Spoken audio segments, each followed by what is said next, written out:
కూటమి ప్రభుత్వం వచ్చిన తర్వాత అసలు సంక్రాంతి పండగ అంటే సంక్రాంతి పండగలాగా జరిగేది.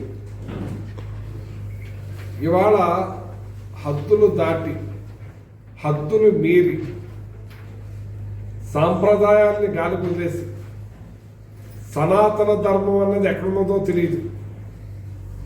అసలు ఏమి చేద్దామనో అర్థం కావట్లేదు. పేకాట క్లబ్బులు, డ్యాన్సులు, చిన్న పిల్లలు 12 సంవత్సరాల పిల్లలు మరి డ్యాన్స్ చేసే కార్యక్రమం, ఆ వీడియో కూడా మీకు చూపిస్తాను. ఎంత దారుణంగా అంటే అసలు ఆంధ్ర రాష్ట్రంలో ఉన్నామా బయట కంట్రీస్లో ఉన్నామా అనిపించే తలపించేలా ఉంది. కానీ ఆ బయట కంట్రీస్ కూడా చాలా బాగున్నాయి పద్ధతులు. ఇక్కడ విచ్చలవిడితనం. సంక్రాంతికి 3 రోజులు పేకాట కోడిపందాలు అనేది సహజం. కానీ 365 రోజులు కోడిపందాలే, 365 రోజులు పేకాట క్లబ్బులే. ధన దాహం, ధన దోపిడీ. ఇక శృతి మించి పేకాట క్లబ్బులు ఏది చూడండి, ఏకంగా వీరవాసనంలో మరి రాత్రి 9 గంటలకు కోతాటలు ఆడబడును. డైరెక్ట్గా అడ్వర్టైజ్మెంట్ చేస్తా ఉంటే అసలు పోలీసు వ్యవస్థ ఉందా లేదా అని అడుగుతున్నది. ఒక ఇళ్ల మీద పడి జనం పడిపోయినా పోలీసు వారు కనపడరు. ఒక పార్టీకి సంబంధించిన నాయకుడి విగ్రహాన్ని తెలుగుదేశం వాళ్ళు ఫ్లెక్స్లు పెట్టినా పోలీసు వాళ్ళు దాన్ని కొమ్ము కాస్తారు. ఏదైతే పెట్టరాని విధంగా పెట్టిన ఫ్లెక్సీల గురించి కూడా కాపలా కాస్తారు. ఇటువంటి పేకాట క్లబ్బుల్ని నడవలేకుండా చూడవలసిన బాధ్యత పోలీసు వారి మీద ఉంటే, అడ్వర్టైజ్మెంట్ మరి చేసి ఆడుతూ ఉంటే ఏమాత్రం కూడా పట్టించుకోరు. ఆవుల్ని గేదెల్ని కోస్తున్నా సరే పట్టించుకోరు. ఇవాళ అసలు ఈ పిల్లలతోటి ఏమైపోతుంది, ఈ పిల్లలు ఏమైపోతారు, ఈ సంస్కృతి ఏమైపోతుంది, ఈ నాగరికత లేకుండా పోయే విధంగా వెనక్కి తీసుకుపోతున్నారా మీరు? ఇవాళ చాలా మంది మెచ్యూర్ అయినారు. చక్కగా ఉండాలి, పిల్లలు బాగా చదువుకోవాలి, అభివృద్ధి చెందాలి. గత ప్రభుత్వం ఇంగ్లీష్ మీడియం పెట్టి, నాడు నేడు స్కూల్స్ పెట్టి, డ్రాప్ అవుట్ లేకుండా ఉండటానికి అమ్మఒడి ఇచ్చి, పిల్లవాడిని ఫస్ట్ నుంచి చేసిన కాడి నుంచే ఇలాంటి ఎడ్యుకేషన్ నేర్పుతా ఉంటే సంస్కృతి లేకుండా పిల్లలతోటి మరి డ్యాన్సులు ఆడించే కార్యక్రమంలో చేస్తూ ఉన్నారంటే అసలు ఎక్కడికి పోతుంది? గాలికి వదిలేశారా? ఇవాళ చూడండి, బీర్లు ఏదైతే 2 సాఫ్ట్వేర్ ఇంజనీర్లు 550 ml బీర్లు తాగితేనే చనిపోయే పరిస్థితికి వచ్చారంటే ఇక అసలు ఈ విచ్చలవిడిగా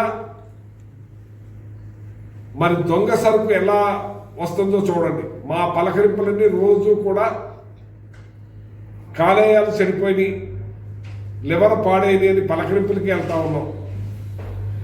పేదవాళ్ళు ఎవరింటికి వెళ్ళినా సరే లివర్ బాధతో ఉన్నారు, లివర్ జబ్బు వచ్చింది, చాలా మనిషి చిక్కుపోతాం. ఇవి పరిస్థితి. అసలు ధనమే జయమా? మీకు ధనమేనా, డబ్బేనా? ఏంటి కూటమి ప్రభుత్వం? ఈ చంద్రబాబు నాయుడు గారు ముఖ్యమంత్రిగా, కానీ చంద్రబాబు నాయుడు గారి చేతుల్లో కూడా లేకపోయిందేమో. ఇది ఏం జరుగుతుందో ఎవరికి అర్థం కావట్లేదు. గాలికి వదిలేశారు మొత్తం. ధన దాహంతో దోపిడీ చేయాలనే తలంపుతో చేస్తూ ఉన్నారు, దుర్మార్గంగా వ్యవహరిస్తూ ఉన్నారు. ఇవాళ ఇక ఏం చేయాలి? మీరు ఏం చెప్పి వచ్చారు? మీరు ఏం చేస్తామని వచ్చారు? మీరు ఈ రకంగా చేస్తూ ఉన్నారు. ఇంకా అలా అయితే ఈ తణుకులో ప్రతిపక్షం అన్నది ఉండకూడదు. మేము పేకాట్లాడినా, ఆవులను కోసినా, గేదెలను కోసినా, మేము పంచాయతీలను దోసుకున్నా, మున్సిపాలిటీని దోసుకున్నా, మేము పేకాట్లాడిచ్చినా, మేము క్రికెట్ బెట్టింగ్లు ఆడించినా, ఏం ఆడించినా సరే మమ్మల్ని ప్రశ్నించకూడదు, ప్రతిపక్షం అన్నది ఉండకూడదు అనే దారుణాతి దారుణంగా దోపిడీ విధంగా తయారైంది. మృగానికి బట్టలేస్తే ఎలా ఉంటుందో కారుమూరు అంటే. మరి నిన్ను మిమ్మల్ని అడుగుతా ఉన్నాను నేను, మీరు గుట్టనక్కకి బట్టలేస్తే ఆర్మిల రాధాకృష్ణ అని అనొచ్చు నేను, మరి దున్నపోతుకి బట్టలేస్తే ఆర్మిల రాధాకృష్ణని అనొచ్చు నేను. ఇక చెప్పాలంటే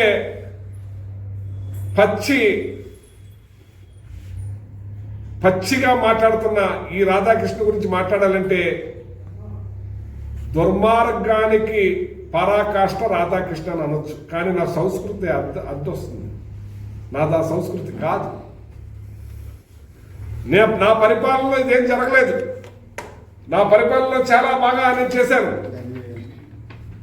గంజాయి, ఈ బీర్లు, ఈ బెల్ట్ షాపులు, డబ్బు డబ్బు డబ్బు 5 లక్షల రూపాయల షాపులు తీసుకుంటాం, మళ్ళీ 20 రూపాయలు బాటిల్ పెంచిన దానికి డబ్బులు. ఇక ధనం మీరు కూడా పట్టుకెళ్తారా? మీరు ఈ గేదెల ఆవుల కోసం డబ్బు కూడా పట్టుకెళ్తారా? మీరు ఏమీ పట్టుకెళ్ళలేరు. బోసుముడితో వచ్చారు, బోసుముడితో పోతారు. కానీ భగవంతుడు అనేవాడు మాత్రం ఉన్నాడు. గోహత్య బ్రహ్మహత్య మహాపాతకం అన్నది నీ కుటుంబాన్ని దహించి వేస్తుంది, తరతరాలు చుట్టేస్తుంది. ఇది చేసిన వాళ్ళు తప్పక అనిపించక మానరు. నేను గోకళ్యాణం చేశాను పెద్ద తిరుపతిలో, అక్కడ వదిలేదు. చిన్న తిరుపతిలో గోకళ్యాణం చేశాను, వదిలేను. ఇంకా 30 ఆవులు ఉన్నాయి, ఒక గేదెను కూడా పెంచండి. నేను వెళ్ళేటప్పుడు గోవులను దండం పెట్టుకుని వెళ్ళే మనస్తత్వం నాది. కానీ నీ నిజస్వరూపం, నీ విషబీజం ఈ మొత్తం నియోజకవర్గాన్ని తగలేసేటట్టుగా ఉంది. ఇవాళ ఎంత దారుణాలు జరుగుతున్నాయి ఇక్కడ. ఓ పక్కన పోలీసు వారు చచ్చిపోతారు, ఓ పక్కన మర్డర్లు, ఓ పక్కన చిన్నపిల్లలు కూడా గంజాయి తాగి పాడైపోతాం. ఇంకా లోతుకి వెళ్ళాలంటే ఇక్కడ జరగరానిది లేదు, అన్నీ జరుగుతూ ఉన్నాయి. ఇక ఇక్కడ హిందూ ధర్మ పరిషత్తు అన్న వాళ్ళు ఏమైపోయారు, ఎక్కడ అడ్రస్ లేదు. అలాగే ఈ జిల్లా నుంచే మరి మన ప్రెసిడెంట్ బీజేపీకి ఉన్నారు. ఈ జిల్లా నుంచే మరి బీజేపీ మంత్రి ఉన్నారు. ఈ జిల్లా నుంచే అధికార ప్రతినిధి ఉన్నారు, ఎవరు ముళ్ళపూడి రేణుక. కానీ ఆవుల్ని గేదెల్ని కోస్తున్నా కానీ నోరు విప్పరు, నోరు మెదపరు. సరే, అది అలాగుంటే ఇక్కడ సనాతన ధర్మం ఇవన్నీ అనేది ఒక గుళ్ళల్లో ఇక్కడ భక్తులు చాలామంది ఉన్నారు. సూర్యాలయంలో ఒక రాజుగారు బాగా చేసేవారు, మేమే వేసాం ఆయన్ని దాని చైర్మన్గా. తర్వాత మీరు కూడా కొనసాగించారు, తర్వాత నేను వచ్చి కొనసాగించాను. ఆయన తీసేశారనుకోండి, అది మీ ఇష్టం. కానీ నాకు ఇక్కడ ఏంటంటే వ్యక్తులు, పార్టీలు కాదు, దేవుడి గురించి అందరూ కూడా ప్రతి ఒక్కళ్ళు కూడా మరి కొలుసుకుంటారు, మరి వాళ్ళ బాధలు చెప్పుకుంటారు మనసులో. అటువంటి దేవుడి దగ్గర కూడా ఆంక్షలు పెట్టే కార్యక్రమాన్ని నేను మాట్లాడను. మా చైర్మన్ సీతారామాంజనేయులు గురించి చేసిన సీతారాం మన జగదీష్ గురించి కూడా ఈ దేవాలయం గురించి మాట్లాడతారని చెప్పి తెలియజేస్తాను. రండి.